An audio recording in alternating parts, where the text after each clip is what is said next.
Number one mistake I see when people are trying to grow an audience is that they hold back. A lot of people that we teach are coaches, consultants, course creators, and part of what they sell is information, whether it's in a membership or a course or a program. And because of that, they get nervous. And so they hold back some of that proprietary information.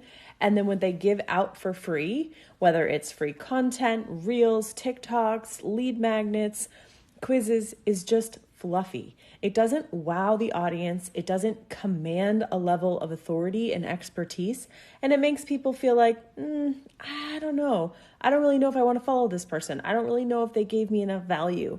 And so when you hold back because you're afraid people aren't going to pay for information later, you invariably water down the free content that you're giving away. And that is the fastest way to be forgettable. So when you are trying to make it, do not worry that people are not going to buy from you, because the truth is that if you wow them, if you transform them, if you give them a solution, they're going to come back for more. Many people love to pay creators and pay influencers when they've had such an amazing experience because they're excited to get more value from you. So don't hold back when you're building an audience, especially if you are a newbie.